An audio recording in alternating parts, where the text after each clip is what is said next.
Transferencia de valor de la maquinaria al producto. Las fuerzas productivas que surgen de la cooperación y de la división del trabajo, como hemos visto, no le cuestan nada al capital. Son fuerzas naturales del trabajo social. Nada cuestan, tampoco las fuerzas naturales como el vapor, el agua, etc., incorporadas a procesos productivos. Pero así como el hombre necesita pulmones para respirar, necesita también una hechura de mano humana para consumir productivamente las fuerzas naturales. Para explotar la fuerza del agua se requiere una rueda hidráulica, para aprovechar la elasticidad del vapor, una máquina de vapor. Con la ciencia ocurre como con las fuerzas de la naturaleza. Una vez descubiertas, la ley que rige la desviación de la aguja magnética en el campo de acción de una corriente eléctrica, o la ley acerca de la magnetización del hierro en torno al cual circula una corriente eléctrica, no cuestan un centavo. Lee la nota 108, por favor. La ciencia no le cuesta absolutamente nada al capitalista, lo que en modo alguno le impide explotarla. La ciencia ajena es incorporada al capital, al igual que el trabajo ajeno. Pero la apropiación capitalista y la apropiación personal, ya sea de la ciencia, ya de la riqueza material, son cosas absolutamente distintas. El propio doctor Ure deploraba la crasa ignorancia de que adolecían, con respecto a la mecánica, sus queridos fabricantes explotadores de máquinas. Y Liebig ha podido hablarnos de la horripilante incultura de los empresarios ingleses de la industria química en lo que a química se refiere. Nos dice Marx, la ciencia no le cuesta nada al capitalista. La ciencia es un producto social, es un producto intergeneracional, es lo que la comunidad ha construido a lo largo de milenios. De eso se apropia el capital para explotar la naturaleza y para explotar a los seres humanos por medio del trabajo asalariado. Actualmente lo que comentabas del Estado que favorece, eso es más exagerado, porque, por ejemplo, las vacunas de COVID han sido financiadas en su gran mayoría por dinero público, sin embargo las explota el capital privado. Adelante, Alfonso. Pero para explotar estas leyes en beneficio de la telegrafía, etc., se requiere un aparato muy costoso y complejo. Como ya hemos visto, la máquina no desplaza a la herramienta. Esta, de instrumento minúsculo del organismo humano, crece en volumen y cantidad hasta convertirse en herramienta de un mecanismo creado por el hombre. En vez de hacer que el obrero trabaje con su herramienta, el capital lo hace trabajar ahora con una máquina que maneja ella misma sus herramientas. Por eso, si a primera vista es evidente que la gran industria, mediante la incorporación de gigantescas fuerzas naturales y de las ciencias de la naturaleza al proceso de producción, no puede menos que acrecentar extraordinariamente la productividad del trabajo, en modo alguno resulta tan evidente, por otra parte, que esa fuerza productiva acrecentada no se obtenga gracias a un gasto mayor de trabajo. Es decir, que el hecho de que aumentemos la productividad no quiere decir que trabajemos menos. ¿Vale? Es decir, estas máquinas aumentan la productividad, pero no para quitarle trabajo al trabajador, sino para quitarle coste al dueño de la máquina, que no es lo mismo. ¿Vale? Pero aún así, la máquina que he comprado para sustituir trabajo humano no solamente no le quita trabajo al trabajador que ha reemplazado, como mucho lo despide, que no es lo mismo que reducirle trabajo, ¿no? Sino que además es muy probable que esa máquina haya costado muchísimo más trabajo que el trabajo que está desplazando concretamente en ese momento.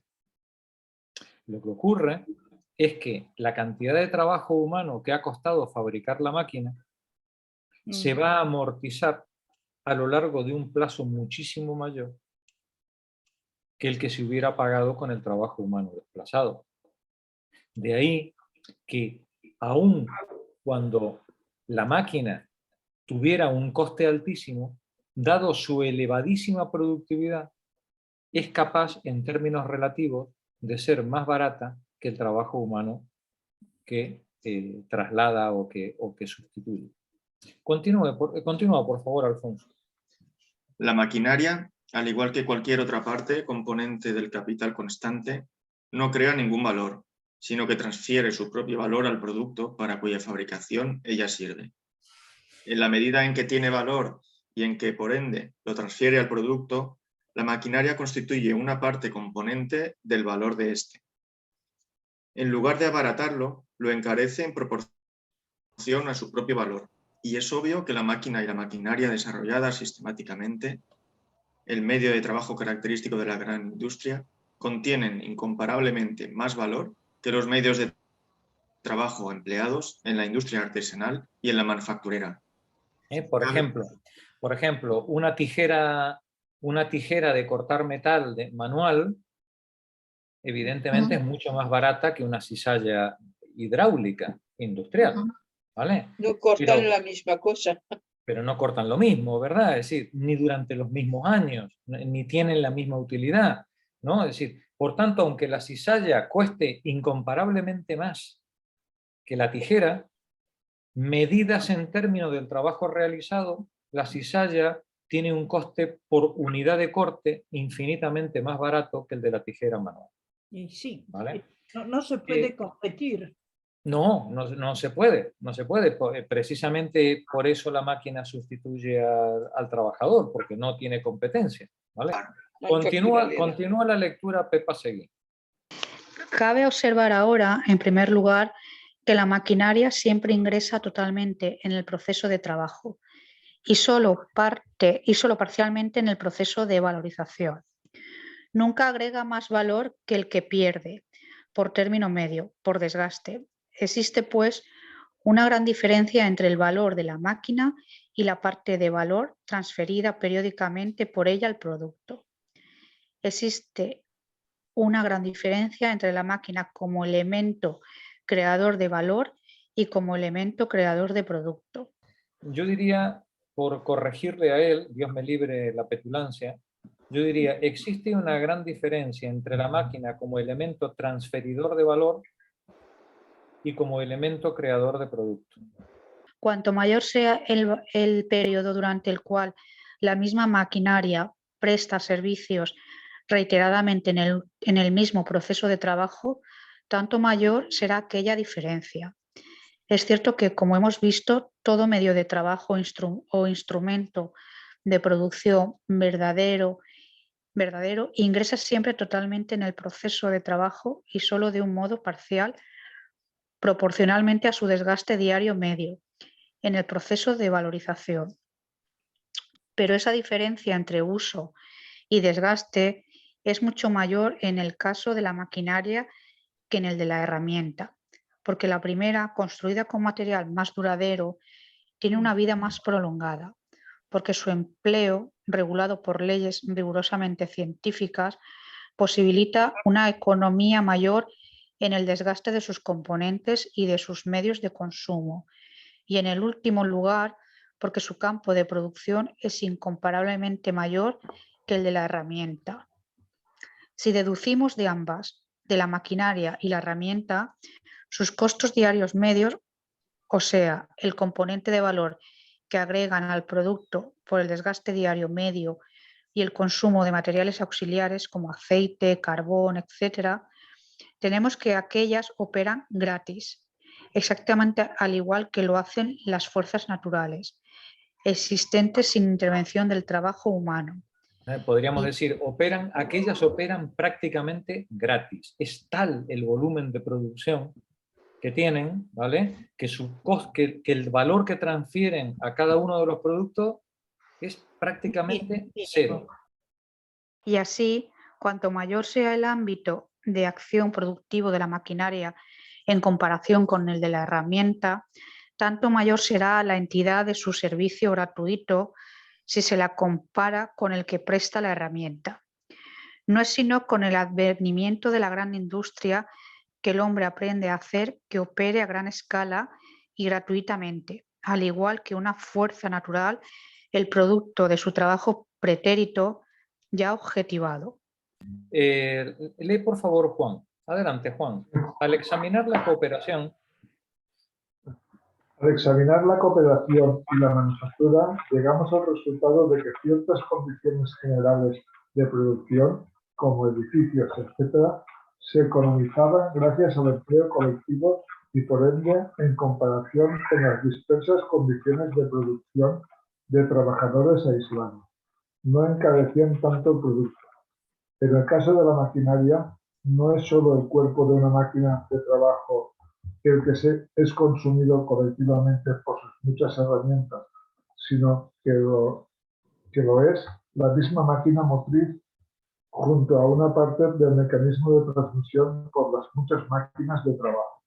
Si la diferencia entre el valor de la máquina y la parte de valor transferida a su producto diario está dada, el grado en que esa parte de valor encarezca el producto dependerá, en primer término, del volumen del producto, de su superficie, por así decirlo.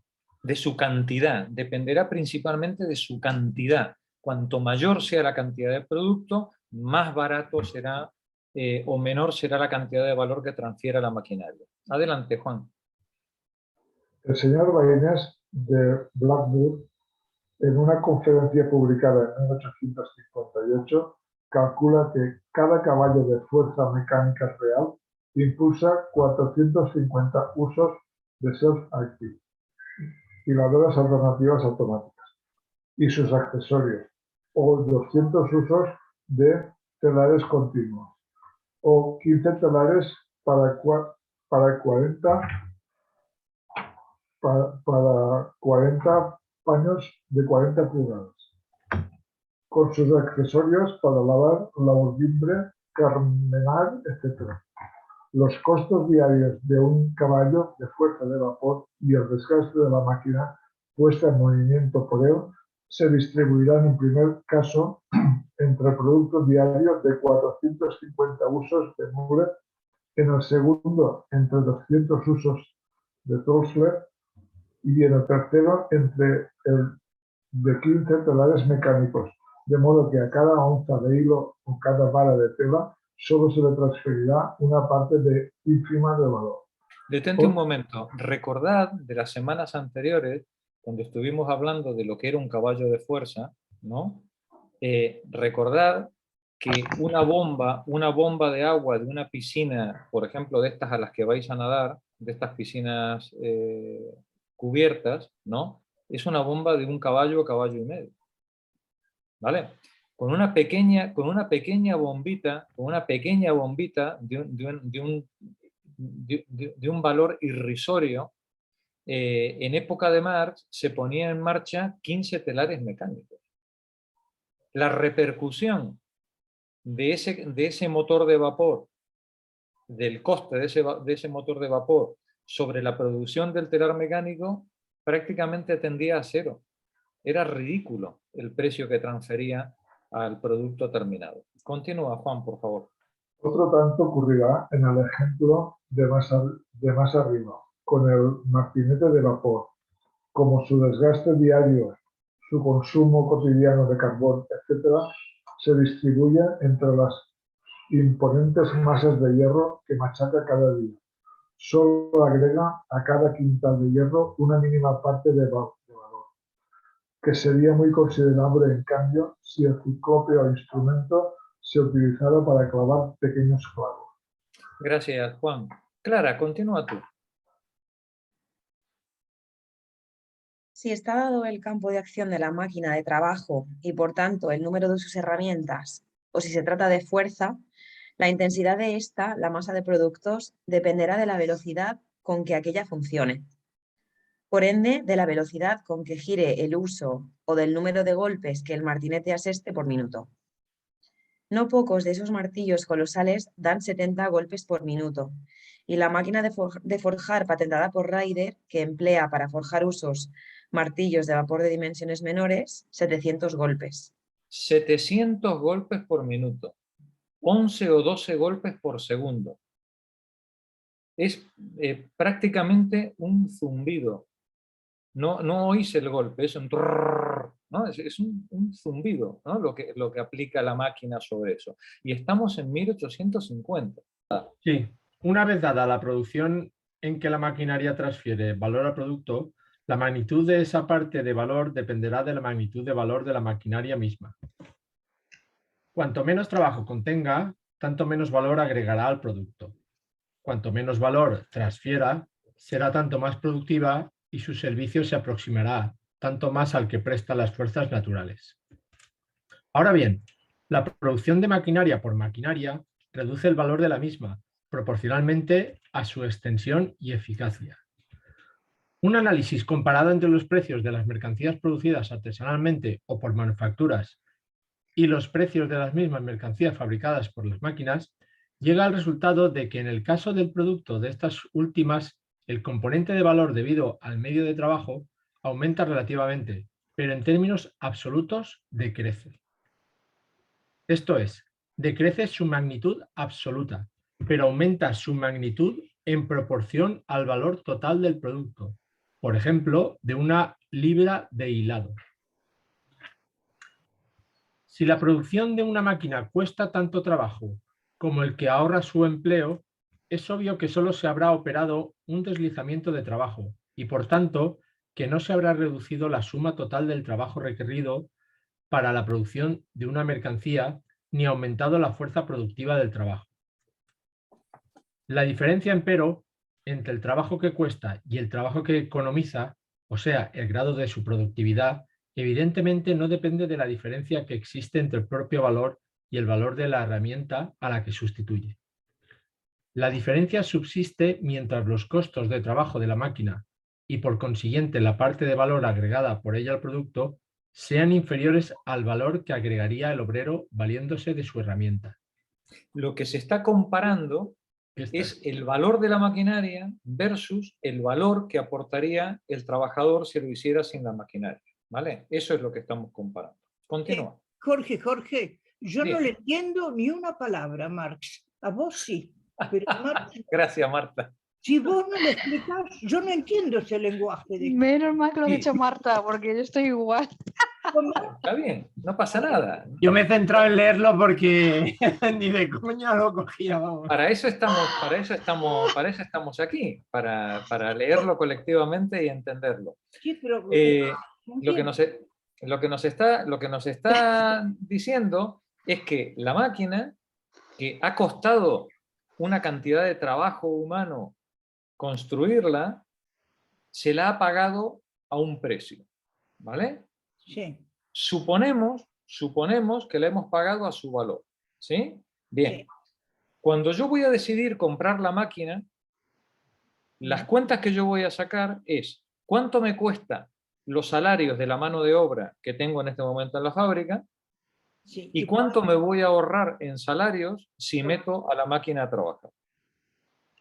Si lo que me voy a ahorrar en salarios es más que lo que voy a pagar por la máquina, Es un buen negocio. negocio redondo. Perfecto. Si Ahí- lo que voy a pagar por la máquina es más que lo Sí. que cuesta la mano de obra, vamos, la máquina no entra ni muerto dentro de mi fábrica.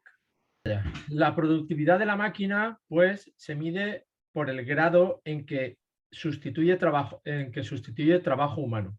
Esto es lo importante, es lo que hay que Está Lo subrayar. acabo de subrayar. Sí. clarito. Claro. La productividad de la máquina se mide por el grado en que sustituye trabajo humano, ¿vale? Perfecto. Adelante. Según el señor Baines, se requieren 2,5 obreros para los 450 usos de Mule, con su maquinaria aneja, movidos por un caballo de vapor. Y con cada self-acting Mule, spindle, uso de hiladora alternativa automática, 2,5 obreros producirán en una jornada laboral de 10 horas 13 onzas de hilado, hebra de número intermedio, o sea, 365,5 octavos libras por semana. Para transformarse en hilado, pues, aproximadamente 366 libras de algodón, a efectos de simplificar prescindimos del desperdicio, absorben apenas 150 horas de trabajo o 15 jornadas laborales de 10 horas, mientras que con la rueca, si el hilandero manual produjera 13 onzas de hilado en 60 horas, la misma cantidad de algodón absorbería 2.700 jornadas laborales de 10 horas, o sea, 27.000 horas de trabajo. Esa es la diferencia, ¿os dais cuenta? La brutal diferencia de rendimiento de trabajo humano entre la máquina y el trabajo manual. Donde la impresión a máquina desplaza el viejo método de block printing o estampado a mano de calicó, una sola máquina, asistida por un hombre o un muchacho, estampa en una hora tanto calicó de 4 colores como antes 200 hombres. Un muchacho, el equivalente a 200 hombres trabajando, ¿vale? En el mismo proceso. Continúa. Antes de que Eli Whitney, en 1793, inventara la cotton gin desmotadora de algodón, separar de las semillas una libra de algodón insumía, término medio, una jornada laboral. Sí. Merced a ese invento, una negra pudo desmotar 100 libras de algodón por día y desde entonces la eficacia de la gin ha aumentado considerablemente.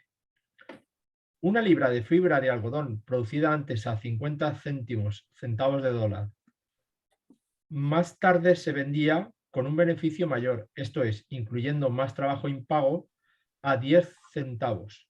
En la India, para desmotar se emplea un instrumento semimecánico, la churka, con la que un hombre y una mujer limpian por día 28 libras. Con la churka, inventada hace años por el doctor Forbes, un hombre y un muchacho producen 250 libras por día. Allí donde se emplean bueyes, vapor o agua en calidad de fuerza motriz, basta con unos pocos muchachos y chicas como feeders, peones que suministran material a la máquina. 16 de estas máquinas, movidas por muelles, ejecutan en un día la tarea media que antes, en el mismo lapso, efectuaban 750 personas. 750 personas. Mirad la cantidad de trabajo humano que ha sido desplazado por el invento mecánico, ¿no? ¿Y qué hizo esa gente entonces?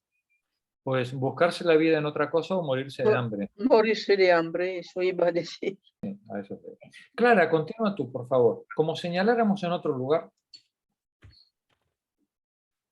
Como señaláramos en otro lugar, el arado de vapor efectúa en una hora a un costo de 3 peniques, o sea, un cuarto de chelín, tanto trabajo como antes 66 hombres a un costo de 15 chelines por hora. Volvemos sobre este ejemplo para refutar una idea equivocada. Los 15 chelines, en modo alguno, son la expresión del trabajo añadido en una hora por los 66 hombres. Si la proporción entre el plus trabajo y el trabajo necesario es de 100%, esos 66 obreros producen por hora un valor de 30 chelines, aunque en el equivalente para sí mismos, es decir, en el salario de 15 chelines, no estén representadas más que 33 horas.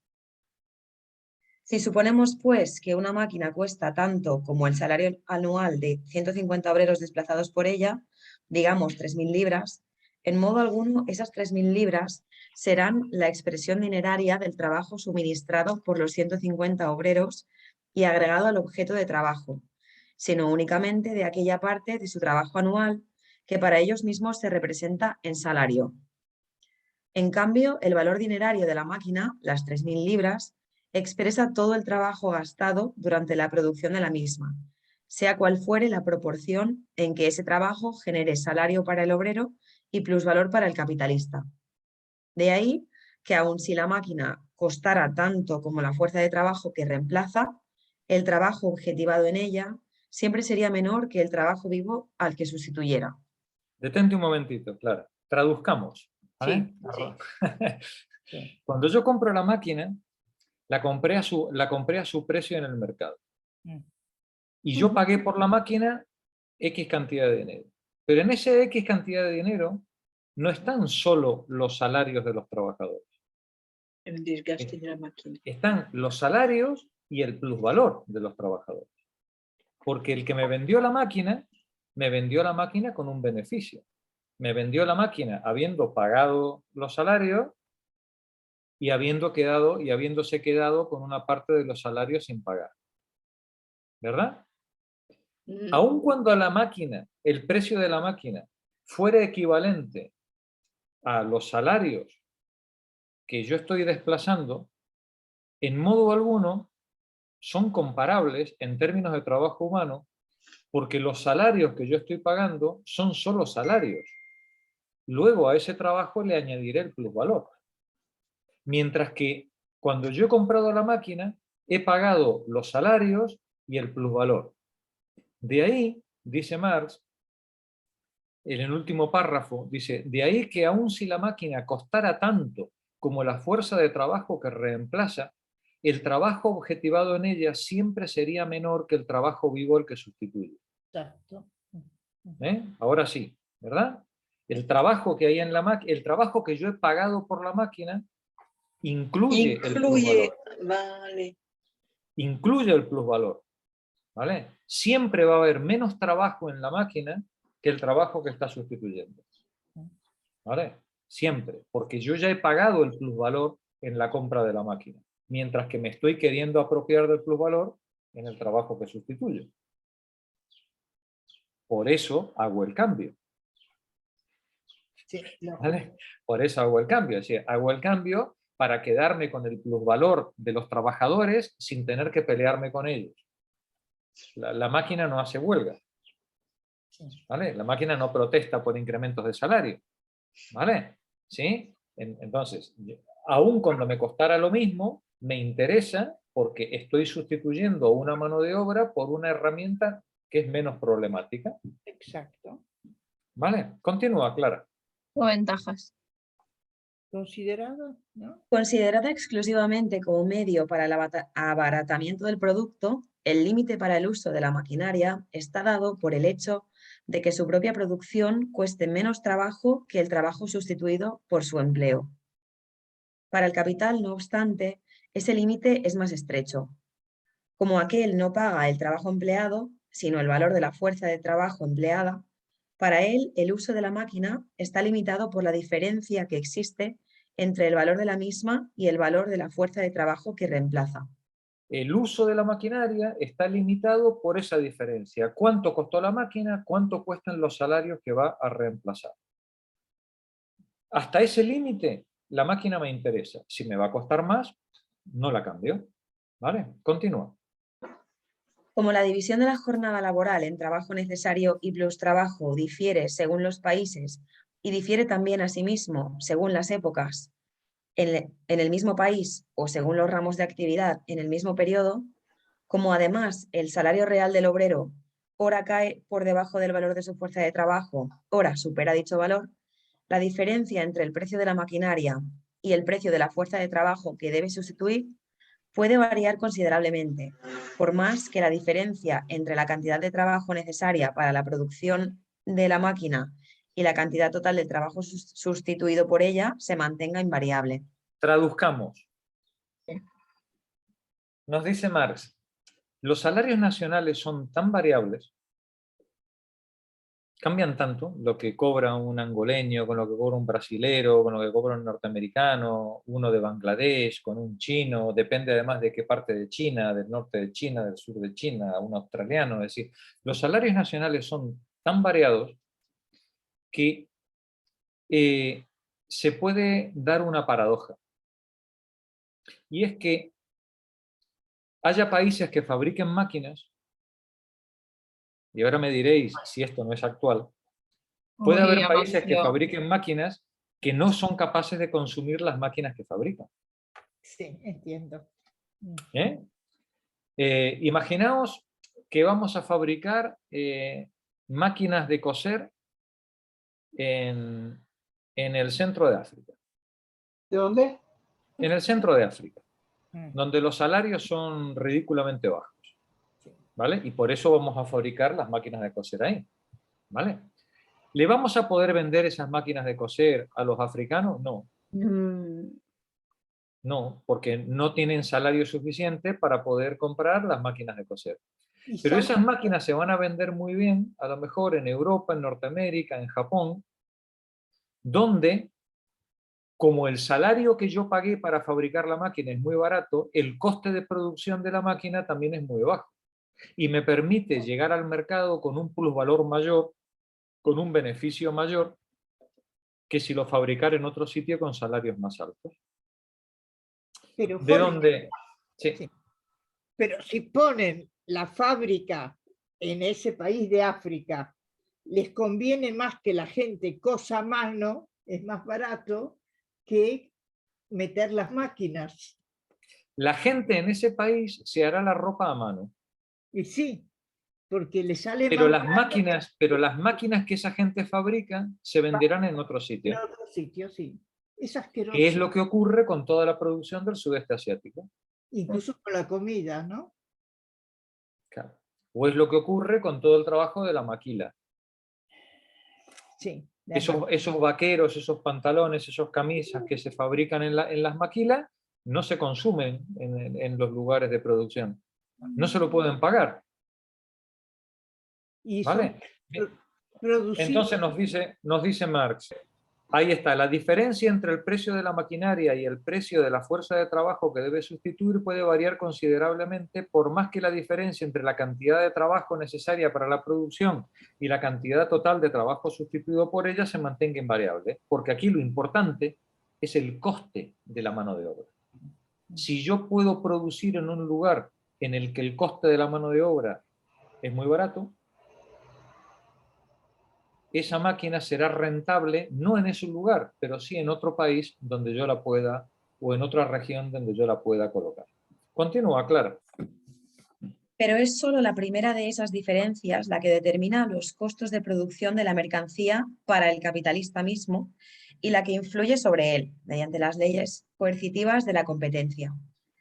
De ahí que hoy en día se inventen en Inglaterra máquinas que solo se emplean en Norteamérica, del mismo modo que en los siglos XVI y XVII Alemania inventaba máquinas que solo Holanda utilizaba y que más de una invención francesa del siglo XVIII era explotada únicamente en Inglaterra.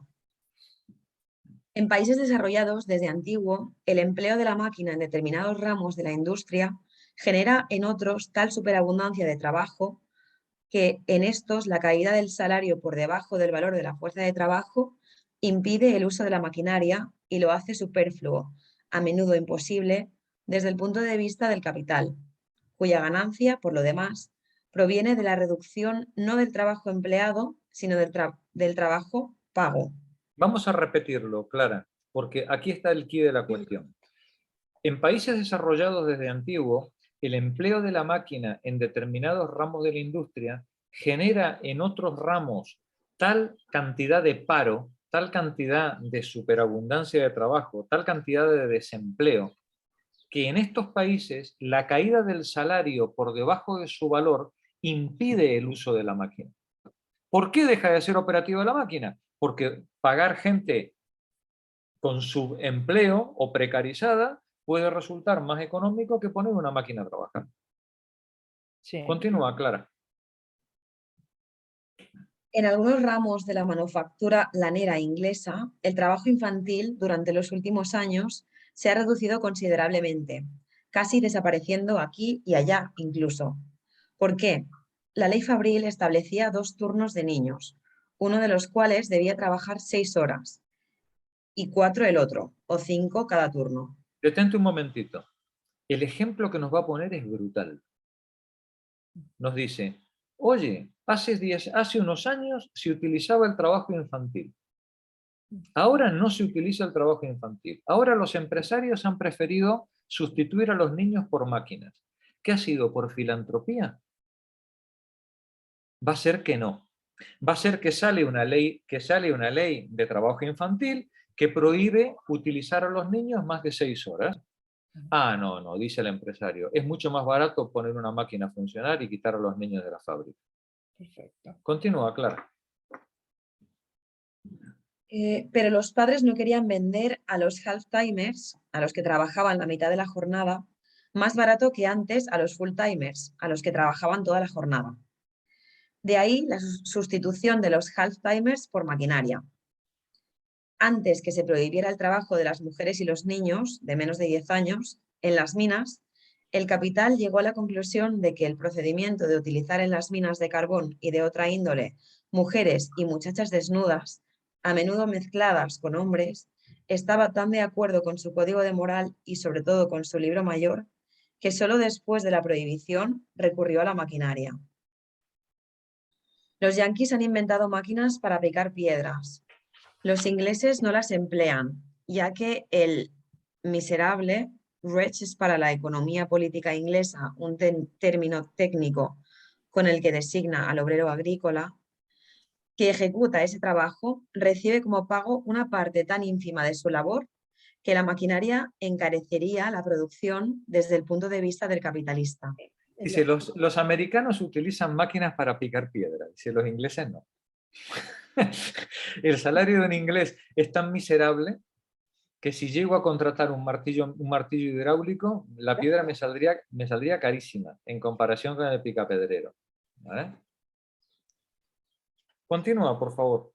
Para sirgar, etcétera, en los canales, en Inglaterra todavía hoy a veces se emplean mujeres en vez de caballos, porque el trabajo requerido para la producción de caballos y máquinas equivale a una cantidad matemáticamente dada, mientras que el necesario para mantener las mujeres integrantes de la población excedente está por debajo de todo cálculo. Es duro, ¿no? Horrible. Es duro, es decir, para arreglar canales Sí, se prefiere utilizar a mujeres antes que a caballos. ¿Por qué? Porque al caballo hay que darle pienso, che, que se te muere, ¿eh? sí. ¿Vale? Al caballo más de 8 horas no lo puedes hacer trabajar. A la mujer sí. ¿Vale? Pero, Jorge, Termina el párrafo, Clara. vale. Bueno, es Que en lo que ninguna- yo- De ahí que en ninguna otra parte, como en Inglaterra, el país de las máquinas, se vea un derroche tan desvergonzado de fuerza humana para ocupaciones miserables. De ahí que en Inglaterra, el país de las máquinas, como en ninguna parte se ve un derroche tan desvergonzado de fuerza humana para ocupaciones miserables.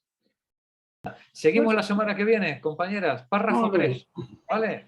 Buenas noches a Bien. todas. Todavía. Buena Bravo. semana. Hasta mañana. Mañana. Bona nit o bona vesprada.